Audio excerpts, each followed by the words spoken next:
Thank you, everybody, and welcome to today's session. Wanted to thank everyone for taking the time out of their Wednesday afternoon, middle of the week, end of the day, to join us for the third of 4 sessions. We are getting ready, although we're not quite ready, to announce a 5th session. The next session after today, after the operations team that we're going to talk about today, we are going to next time talk about how do you really get started? What do you really focus on first? And how do you get all of your ducks in a row regarding your operations? What comes first? What comes after? How deep do you go? How wide do you go? How do you get it all launched off the ground? And then after that, we are still talking about exactly the timing, but we are working on getting a discussion on fundraising and what are some avenues to be doing that. I got Kelly. Kelly is not, are you able to, I see on chat that you're here, but for some reason I'm not seeing you, Kelly. Are you able to unmute?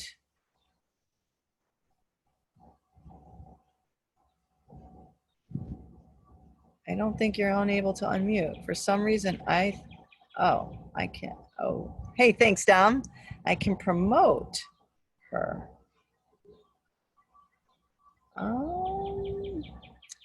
You know, Dom, I don't know about that because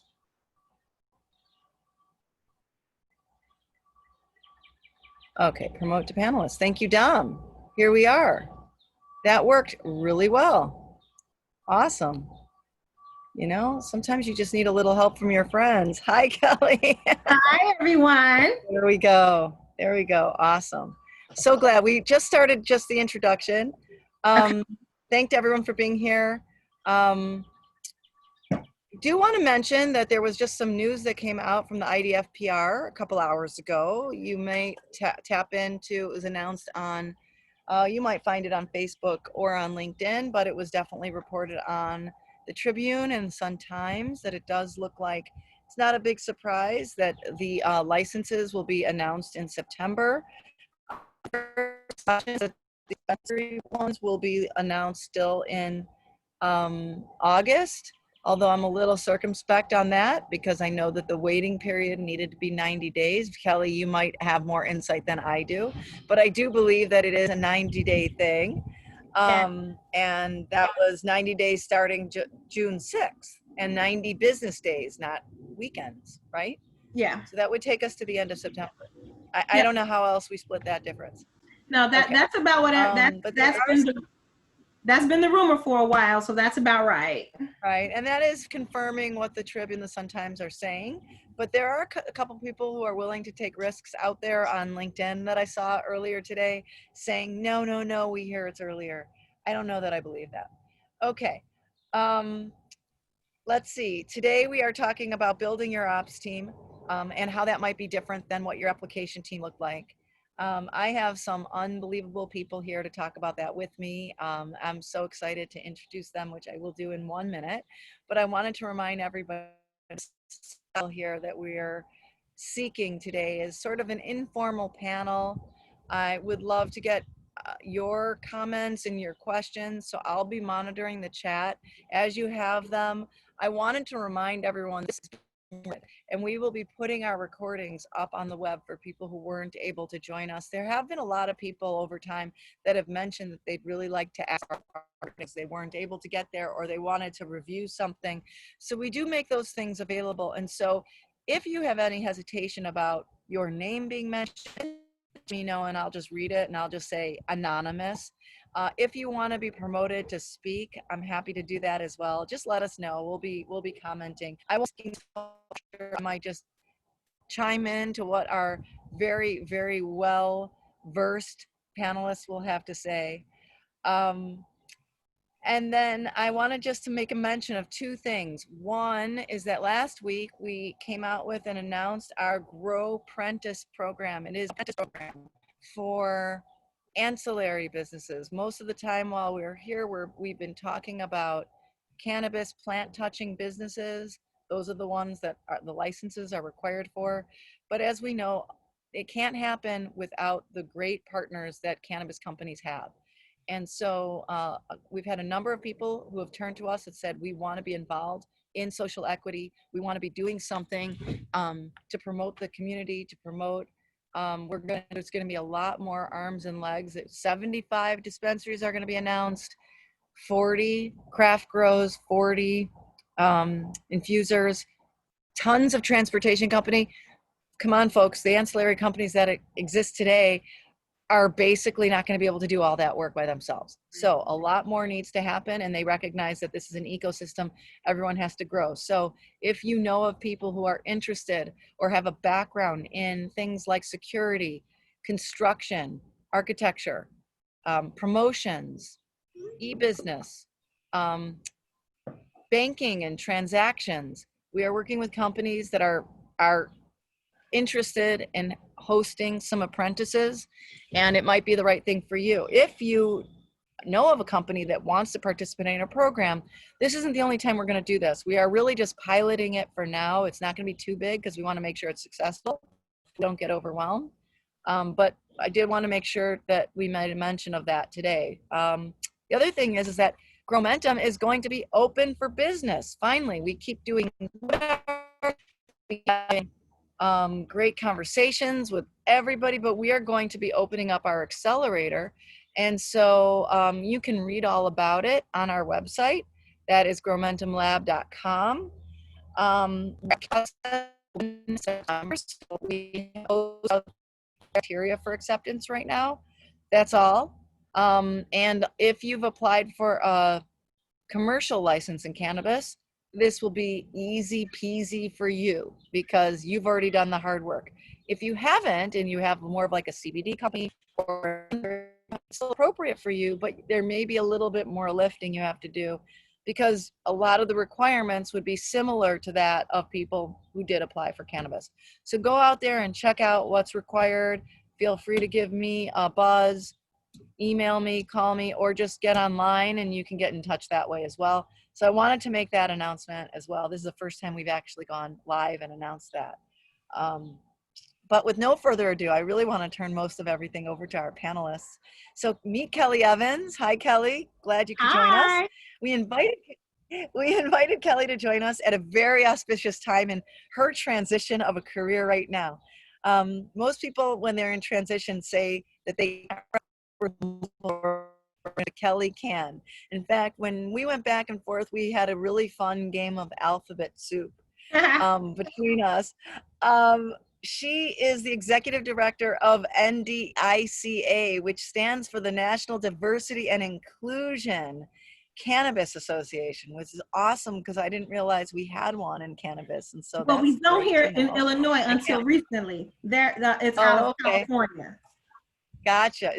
That's not what CA stands for? No. Not for it's Cannabis Association. Okay, yep. Gotcha.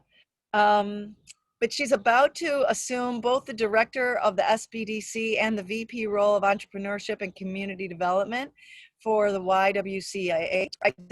For community development for YWCA, I'm confusing a bunch of your roles. And she is the outgoing National Director of Social Equity, Justice, and Workforce Development at Cresco Labs. Right. So she has an abundance of cannabis experience and abundance of these topics are all very interwoven, interconnected. Sure. So I'm really excited because people who do workforce development are always paying attention to leadership and team building. And I'm sure you have a wealth of experience and I can't wait to hear about it. For that, you work for the former state senator and current cannabis czar, Toy Hutchison, right, in her role of really formulating this law. Yes. And that's really exciting. Also, she's worked with many Fortune 500 companies, providing business development and services for local business and making marketing and public realities all around the state. So we are so honored to have you join with us here today, Kelly. Honored to be here. Can't wait. And we have Mahja Sulemanjee, who is playing lots of different roles also for us. With Gromentum Lab. She is the director of education and also of mentoring. So she is really completely responsible for the education arm, and what I just announced in terms of our accelerator program, it couldn't be more squarely in the space that Mahja is really responsible for rolling out both our mentorship programs, longer term, which is a year-long program, not just a 16-week program, but also the education program. It's a unique program. It blends cannabis studies along with entrepreneurship. We're talking an MBA Light. We're talking about so many amazing skills and so many things. So it's just been such a pleasure all these weeks, all these months to be working with Mahja. But I'd be remiss in saying she's also the CEO and also founder of High Haven Cannabis. It's a responsible vendor organization. Many people affiliated with Gromentum have gone to your responsible vendor training. So thank you for providing us access to that. Also an SEA, having applied for all of the different licenses most recently. So she's one heck of a busy woman. And she has some previous years of experience taking grassroots cannabis that has just been acquired by Curaleaf and now is going to become the largest cannabis interest. But grassroots going from 2 outlets to 60 outlets over the last 5 years. It's really amazing, really impressive. So we have a ton of brain trust here from 2 completely different MSOs that both happen to find their home headquarters here. Maybe not for much longer for grassroots, but it's really amazing to have you guys both on one panel. So thank you for making time. Thank you for all you guys are doing for the industry as women, as minority women in this. It's just really amazing to be here with you. So thank you. We're going to just jump right into things. I want to remind everyone that when we talk about when you went to make your, for those of you who applied for the licenses that came out over the last year, you were working on your application and you were looking at your futures, but in all cases, those that you're actually going to go and operate with may not actually be those who you applied with. When you were applying, you were trying to tell a story. When you're going to operate, you may not, you might have had a lot of lawyers involved. You might have had a lot of accountants involved. They may not be the first people who are front and center and running your operations involved in the day-to-day going forward. I don't know. Everyone has to think about that differently. And so when you think about your C-suite, it's a really different focus. In some cases, leaders are going to be, depending on who you're talking to, they are the team. They are the operations team. And in some cases, they are the leaders of their organizations that they have to build. And when they're playing the role of leader versus they're playing the role of team member, that role is going to shift. And we're going to talk about that today. So I want to think about the different hats that people put on. Because when you're working as a leader, you've got an incredible opportunity, but you've also got a huge responsibility. And it's serious. I mean, it's fun. When you're building a team, that's great. It's fun. You can happen, but you also have huge responsibility. And people sort of live and die by kind of holding on to the things you say a little bit. What all is in your shadow as a leader. We hear that leadership can be taught, and so in my career,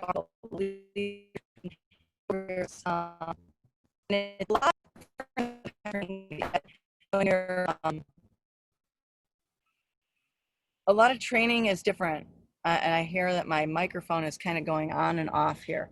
So I'm gonna maybe switch to my phone because this is not the first time this has happened to me. And Mahja, keep me honest.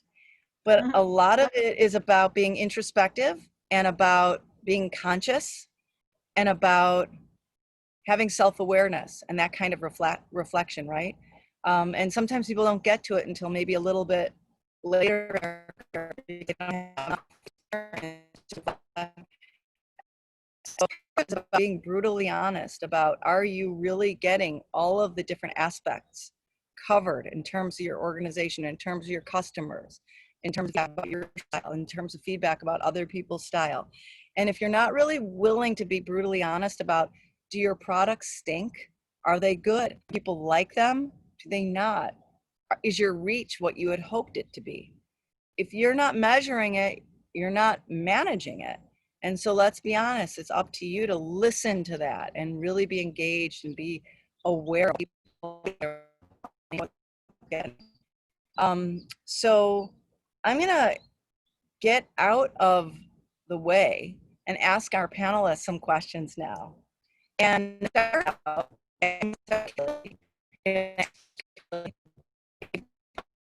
attributes that you've seen. So, okay, a couple, then I'm going to mute and hopefully it'll be easier. A couple attributes that you've seen about being a leader, and what do you think a leader of a high performing team, what their role is and what do they really do? Well, I'll go first. So when you talk about, so there's a couple ways to answer this question. So I'll answer it generally in terms of like what are high performing leaders. And one of the most important things that I have found in my work, either being an employee and having a high performing leader, or having like a not so high performing leader, because that's been my reality too. But one of the things that I have found to be the greatest attribute is a high performing leader is a good listener and a good delegator. It is someone who has the ability to empower others, which seems counterintuitive to people who are not high performing leaders, because a lot of, I'm sure there's a lot of folks who can relate to having a micromanaging boss or a boss who likes to make all the decisions. And those are generally not good. They don't motivate their team to do their best. Those leaders who are able to, one, be secure enough to hire people who do better than them in certain aspects to let them do what they do, are generally the best kind of leaders, because they empower their team. And if you line up your team the right way, then you sit back and you let them do their thing, and everybody is in their lane and does a great job. So that's number one. Those are the two biggest attributes: being able to delegate things because we can't do everything, and being able to empower, be empowering of other folks. Now, as it relates to cannabis, another very important attribute in leadership is someone who is uber organized and really adept at being in compliant, because the cannabis business is such a high level compliant business that if you are out of compliance, you're going to either end up out of business or in jail. Neither of one of those we want to happen. And so coming from the cannabis industry, that's the other thing. And it kind of feeds into those other attributes, understanding that you need somebody who is that person who's going to read all the regs, who's going to understand it, who's going to be able to make sure that you are doing everything that the state says that you need to do so that you can remain in business. That is unique. Oh, that's not good. I'm gonna mute one of them. There you go. Yeah. Hopefully this one will work again. All right, good. And you can hear me now. Okay, so so delegate, communicate, organize, compliance detail. Empowering. Yeah, I think something else Kelly said, Amy, was important with, listening. And I think that as a leader, the overwhelming activity of making decisions day in, day out, hourly, whatever it is, becomes such a taxing tool, really, such a taxing habit that anybody in leadership has to deal with it. And to have a good process for that becomes really important. So, what exactly is it that you're looking to make a decision on, and who are the people who this is going to impact, and who knows enough about this to kind of help support that, and having conversations and communicating, but really listening to the people who are directly involved with it. As Kelly kind of mentioned, you learn this in many ways. You learn this from good leaders, you learn this from bad leaders, and you can see the difference between the two of them when you really, when it really comes down to what skill set and how do they make decisions and who they incorporate in their decision-making process. That's so interesting. So then you're gonna love this, but so can you give me a good example and a bad example of when it worked and when it didn't work? Okay. We missed that again. A good example and a bad example of your points. Okay. So I'll give you a really bad example, and I won't name names or even companies, but um, so I've worked for a long time, and I've worked in a lot of different areas, and I've had great success in most of the areas that I've been in. I say most because it hasn't been all great. And coming into a job or a position where I have had a boss who did not trust the professionalism of her staff, was a really bad example, because what happens is that boss becomes extremely micromanaging and overarching in terms of the input that she has in what everybody does. And so what it did in effect is just the opposite of what she was attempting to do. And it made everybody, it killed morale. It made everybody feel very demoralized and unappreciated. And so what then happens is that people just go, okay, well, I don't have any new ideas. Whatever you want done is what we're going to do. However you want it done is how we're going to do it, which then is very counterintuitive to the very innovation that you need to be a successful business. You need to have a diversity of voices. You need to have a diversity of opinions, because although we like to think that we have all the answers, we absolutely don't. Everything is a collective thought. And when you have a brain trust, if you trust yourself to put together a brain trust, you have to trust those folks that you've brought on board with you to do what it is that they do best. And so that's like the best way to kill any innovation that you're trying to create, either on your team or in your business or wherever, when you don't allow people to do their best at what they do. I read this book some years ago. It's a really famous book, and for the life of me, I can't remember the name of it. But this analogy that they had running through the book was talking about this this pie shop, and the owner of the pie shop was an awfully good baker. She could bake pies, and she was the best, and that's why she opened this pie shop. But what she wasn't good at was marketing and finances and all of those other things that all have to come together on top of making good pies to make the business grow. And when you're not able to allow those folks who are the best at what they do to do what they do best, it's just a recipe for disaster and failure. And you lose your good talent by not allowing them to be empowered. And so that's my example of a really bad boss. I like the idea of a recipe for example. For Yes, disaster. Absolutely. The pie shop. Absolutely.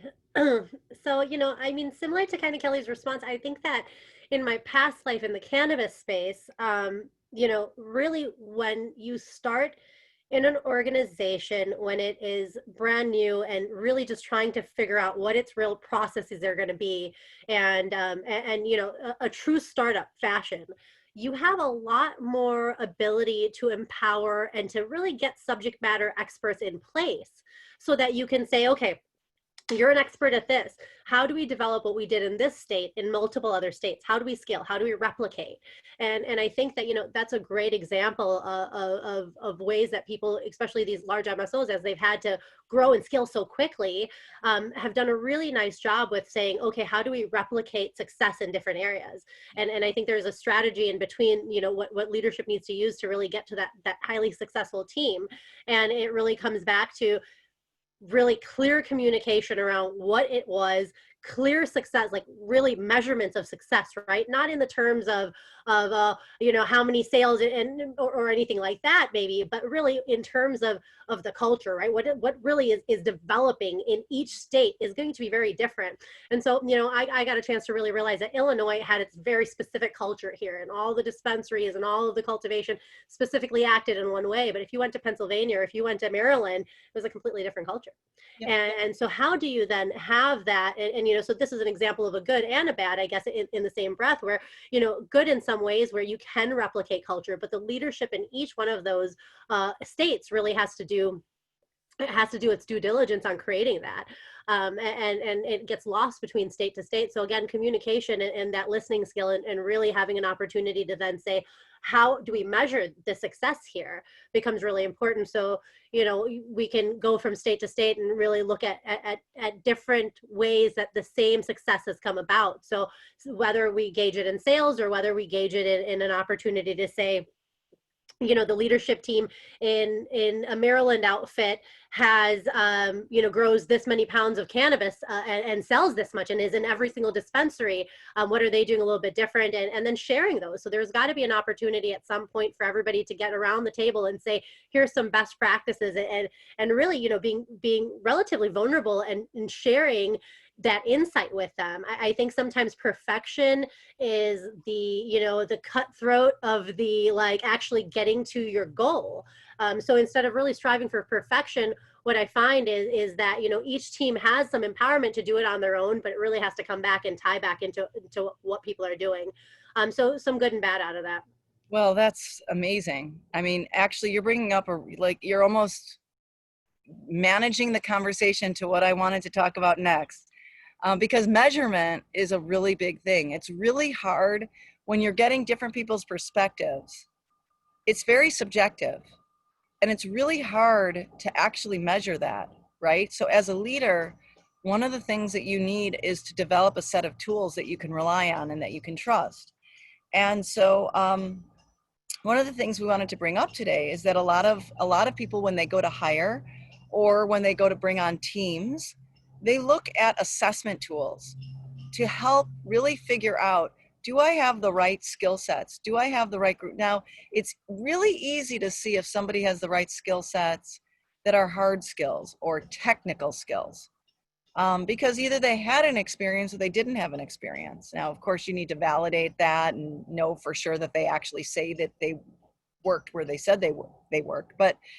But you get the idea. If somebody's got a PhD in molecular biology, then they probably know something about a laboratory. And if they spent many years in agriculture, they know something about growing, right? And their background, their skills, their experiences from an educational perspective. But then there is also the idea of skills that are harder to measure. And so I wanted to bring up to everybody that we at Gromentum are working with a set of researchers. And I wanted to let the community know that this is available to you too. We're working with a set of researchers that are developing a tool kit that is specifically designed for our industry. There's not really been anything like this. First of all, in companies, they tend to do a really good job of measuring hard skills and measuring skills that make basically white men successful. And they don't really do a good job of bringing out some of the skill sets that are actually required to making a company successful based on the assets that it actually has, and evaluating how to use other skill sets that might not be, that they say that they want to have, but they don't actually know how to tap into. And so what we call those soft skills are the hardest skills to actually cultivate. But what these researchers have developed this tool to do is to create what they call them as essential skills, or elevating skills. And I am understanding that my speaker is going in and out. So I don't know, Mahja, you've heard a lot about these also. Maybe I'll ask you to continue to articulate. I gotcha. I mean, absolutely. So, you know, for all the attendees today, if you haven't done so yet, taken any type of personality assessment or any type of skills assessment, it's very important to kind of have, as a leader, a good idea of what are your blind spots, what are your gaps. And these types of assessments help you to understand the gaps within your team and yourself so that you can surround yourself with the subject matter experts that you need. And it becomes a really important piece of it. So what Gromentum has done is partnered with a couple of scientists, really, and what they're doing is they are constantly No, not yet. Okay. So what they're doing is they're putting together an assessment specifically made for the cannabis space, which is the first of its kind, just like Gromentum and the accelerator in its entire model. But it's the first of its kind in the thought process that we're looking for hard and soft skills in the cannabis space. So leadership skills, and what exactly is it, your management style and things like that. But really also, what do you know about the cannabis space? And how do you understand your particular craft or your particular department? And this entire assessment goes through and does that. And over the last few weeks, really, it's become developed full scale almost, and we should be ready to launch it relatively soon. And once that happens, we'll make it available to all of the all of the participants, not only on this call, but anybody who's ever come to the Gromentum meetings and participate in any of the workshops. Amy, you're back? I'm back. I hope this is working better. It's my cell phone now instead of my computer. Thank you, Mahja. I appreciate that. And Mahja's been involved in the development of this. So we spent a long time with the researchers, and they spent a long time with a lot of the experts involved in our communities to really develop these. And like she said, they're available to you if you want to find out what both technical and maybe some of the soft skills that you need to have as a blended set of skills for your leadership teams. This helps you be brutally honest because it will provide a report and a picture to you. What it would take is for each person on your team to do this assessment. It's an electronically based, a web-based tool. You fill it out. They ask you situational based questions, and it's for each person. It's $20. Similarly, it's not, the fee does not come to us. It goes to the researchers. Similar other tools that aren't really similar because they're not really testing for all of these skills that we talked about that are really critical, especially in leadership, are like Strength Finder is a well-known tool. It's more expensive and it doesn't give you as much information. So there are others as well, but this has been particularly developed for the cannabis space. Strength Finder has not. So that's another additional thing. So yeah, get in touch with us after and we can provide you a link that will be available as of tomorrow if you're interested in that. But going back to the discussion, and if people do have questions, I am still monitoring that. We can answer questions that you might have about that. Tell me, Kelly, when you think about a leader as they relate to the C-suite, what role do you think they play as a team member when they're in the C-suite? Like, can you elaborate a little bit on specifically the role of the leader in the C-suite? The role of the leader in the C-suite specifically. So will we be talking like a CEO of a new startup or whatever? So CFO, director, the marketing, VP, whatever that group is, the internal group there. Sure. So, I mean, I think the role of the leader really is in its name, is to lead, and it's to innovate. It's the person who carries the vision. And that person who carries the vision is not always the person who carries the vision out, and understanding that. And I will use myself as an example.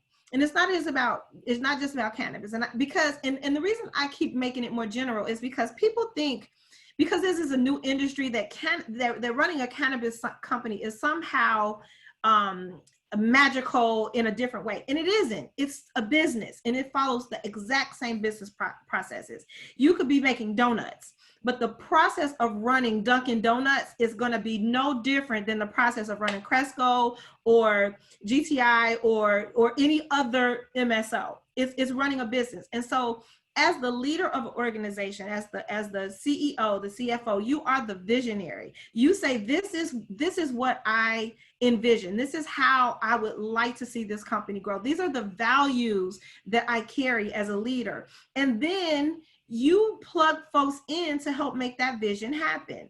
That's really what that person is supposed to do. For instance, I am a great visionary. And I've had several businesses before.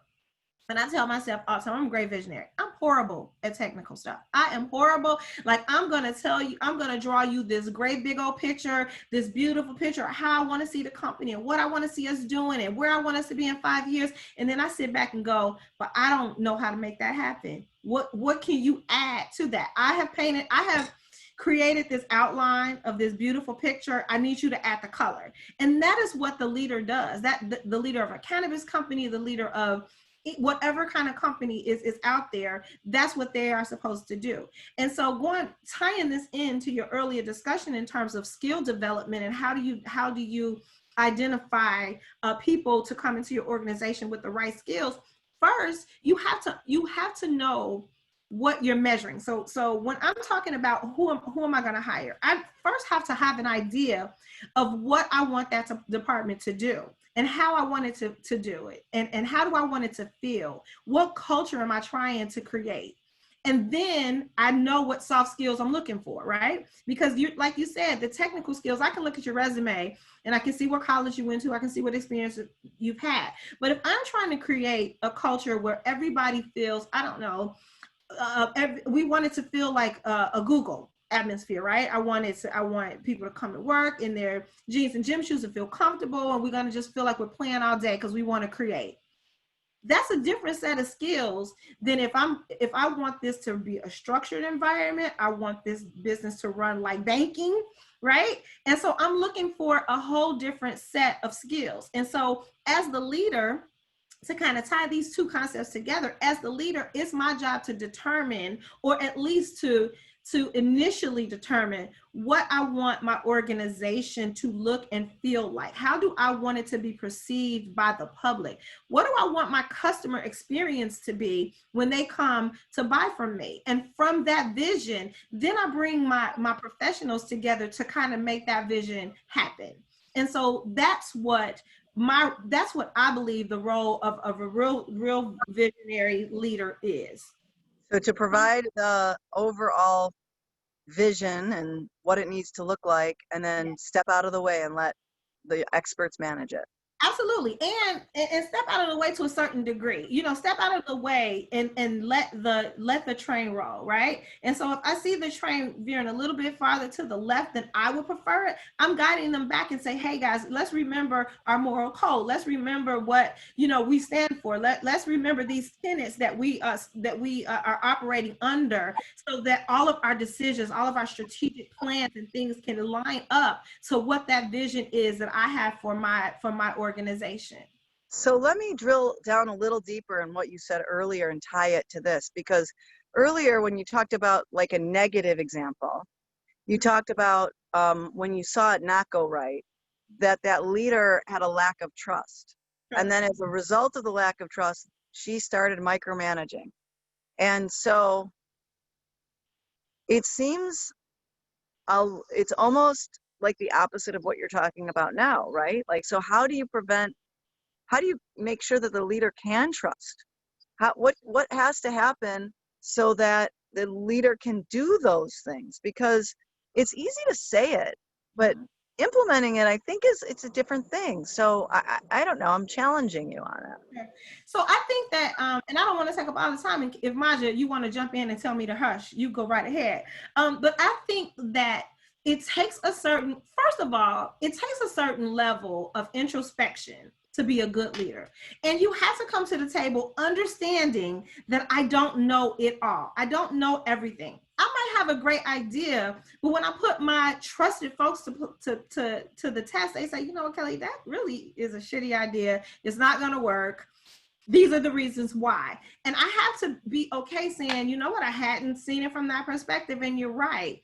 Or if you come to me and say, you know what, the way you're seeing this is not quite right, but how about if we try it this way? And as a leader, I have to be okay not knowing everything and comfortable in that space in order to trust the folks that I have put in place to do what it is that they do.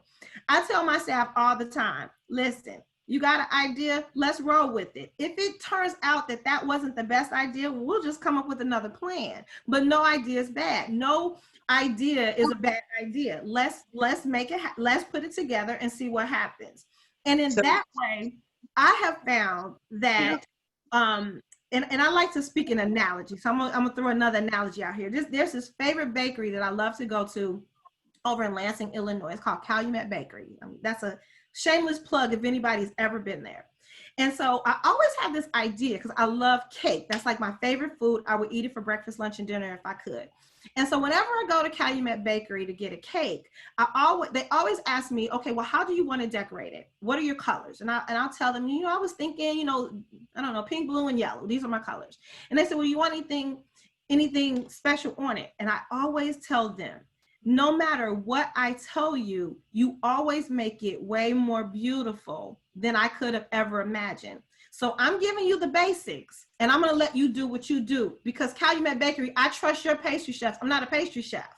And so as a leader, I think we have to be okay with our staff knowing things better than we do in some instances. Now, no one can necessarily understand my business model better than me, but they sure can understand those areas of expertise in which I have brought them in and challenged them to do their best in. And so I have to trust that they're going to do a good job. And I also have to go in with the belief of, you know what? If, as long as this doesn't take us out of compliance, if this is a cultural thing or a community thing, if it doesn't give us the outcomes that we wanted, we can always do something different. But I let them do their thing, and people will always live up to your expectation and generally exceed it. And I think that we just have to be okay understanding and believing and trusting that our folks can do what they can do. Calumet Bakery. I'm going. Bakery. Mahja, what are your thoughts? Well, Kelly, I love cake too. So I really do. I always say it's my favorite dessert. And, but I couldn't agree more. I think that, as leaders in the C-suite, developing culture and, a sense of belonging is definitely one of a major task, and doesn't always come easy. These are some big projects. These are things that are compliance based, and these are time stamped, and so all of these things that are taking place day to day really do become very important to have some type of a sense of culture. And Kelly kind of alluded to this a little bit and talked about like values, and really living up to those values in your day-to-day business practices is unbelievably important. And there's simple ways that you can really implement this into a structure, whether it's in your annual reviews, or whether it's a 360 type of a performance base, but that becomes a big part of it. And really leadership becomes leading by example. And as cliche as it sounds, but things really do trickle down. And so if you've got your top level people, really demonstrating a environment that cultivates listening, that cultivates, really empowering their team, and allows for some innovation to happen that way, becomes really important. I oftentimes think about it as, a painter, right? I could tell a painter that I want a painting like this, but at the end of the day, kind of like Kelly said, they're able to do a much better job if you just let them be as creative as possible. Sometimes I find when we give people too much instruction, or we give them too much detail on what we want, we're putting a glass ceiling on top of them. And then they just are like, well, this is what you wanted, and I thought this is how you wanted it, so I just didn't really mess with it. And it really doesn't allow for that full innovation to happen. And in a space like cannabis, innovation is everything. Things change every day. Innovation becomes such an important part of it, because everyone's got the same stuff on the market. I had a conversation with a friend the other day who said, oh, why are all of the cultivators coming out with the same strains? They've been on the market for so long. There's so many other strains out there. And, one of the response from the sales rep was that, well, it sells and this is what people want. Well, is it though? And, how are you being innovative about it? It's one thing to kind of have these conversations and to really dig in. I find in leadership in corporate America, we find a lot of yes ma'am, yes sir type of people. And that's not what cannabis needs.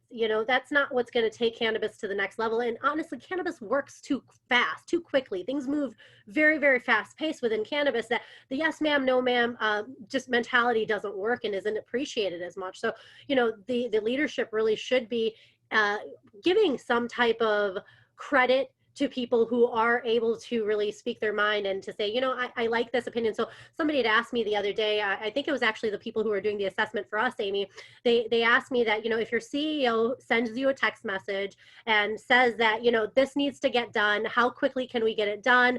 No matter, like, you know, this is a public facing thing, but it needs to get done. Let's work on it super quickly. What would your response be? And, you know, I said, I would say, yes, I understand this is important that we have to do it in timely fashion, but because this is such a public facing response, let's take a little bit of time and dial back and talk to the people who are involved in this process before we go out and just, you know, make a decision. And just because the CEO sometimes is just so disconnected to the day-to-day activity of what's actually happening. Wait till you see the assessment. Yeah, it was in the assessment. You remember that question too? Yeah.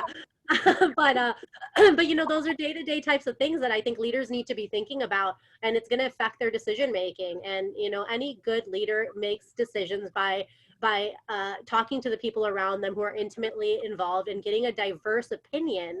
And really, that becomes really important. So it sounds like being able to let go of the direction, like being able to let go of it, is a big part of both what Kelly and you are talking about. I mean, really, like, feeling passionate about it, but letting go of it as well, so that others can do their thing. I wouldn't say so much letting go of the direction as I would say letting go of the process. And so I think the leader has to maintain the direction, but allow the team to do the processing, right? So I want, you know, us to, I don't know, I'm trying to think of a hypothetical, but like I can have a direction of where I want my company to go or be, right? But I'm going to let my team figure out what's the best, most effective, and most efficient way to do that. And so like Mahja was just saying, one of the things we used to always say, because everything is hyper speed in cannabis, everything happens right now, you know, that's what the CEOs are always saying, we want this right now. And so one of the questions we always had to ask on our team is, do you want it right or do you want it right now?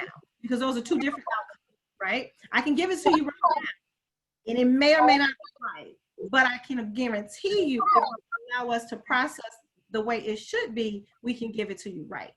And so I think that, you know, that's what it is really letting go of the process of the how that things get done, as long as if the direction of where we're going is right.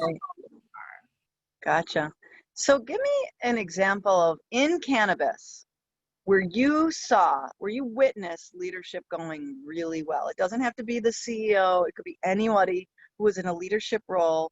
Could be a peer of yours. It could have even been a subordinate of yours playing a leadership role. But give me an idea of like what the scenario was, what they did, and then why you're calling that out is a really good example. I'll start with Mahja because you just talked, Kelly. Yes. Give me time to think. Yeah. So, you know, within the cannabis space specifically, I think that because of the passion involved with cannabis, because of the types of people who join the space and typically have, you know, dealt with the propaganda or whatever you want to call it for many, many years, and then now are working within this legal, federal, or not federally legal, but legal, you know, work environment, it really is a different can of worms. So like if I use the dispensing, for example, you know, your bud tenders, so to speak, they really are about having a good time, enjoying the products, and very specific. Now, if you're running a dispensary, you're going to need to know that that's important to those people's day-to-day. What samples are they getting? What products are they trying? You know, what ability do they have to access the product so they can talk a little bit more about it? I also think that, you know, gatherings and building the community within the bud tender really becomes important. And I'll call out, you know, Kelly Cresco did this really well with the Extraordinary League of Bud Tenders. You know, I know that kind of gave away after a time, but when it originally had come out, this was an organization, or really Cresco had started. All of the bud tenders would have gatherings. They'd be able to go out and spend time together, talk and communicate. And I think that really, you know, Grassroots did that very well as also for at least for the beginning period of it, where, you know, there was outings for each of the dispensing organizations to get together, to communicate, to share, have feedback. And it would always start with some type of leadership comment, right? We're so happy to be here. Here's how the year has been going. Here's how these last couple of months have been going. And really addressing them in that way, but then allowing them to have fun. And as you would make around the groups of people talking, the conversation was typically always cannabis. And it was always something about feedback on a product or feedback on certain things. So it was just a really great environment to really get, insight on what was happening within the bud tending community. And how important that is. I think the same thing happened at cultivation. I know out in Maryland, we had a great leader out there who had done feedbacks on a wall, basically right back on a wall. What does it mean to work at grassroots to you? People would share their comments. So again, inspiration and especially in a field like cannabis becomes so important, because it's one of its kind, but not only that, it's really historical to be part of the industry in its infancy the way it is. And I think that community, and I think that allowing people to have a space to comment becomes really important, because they're a part of it too. They might not be C-level, but they're certainly a very important part of the business. Awesome. What about you, Kelly? What can you give me as an example of where you saw the scenario? You saw leadership going really well in cannabis. Why was it? So one of the things that I think Cresco does exceptionally well is, and it kind of ties into dispensary too, but it's through their cultivation, right? So the process in which they cultivate, and it's not just about growing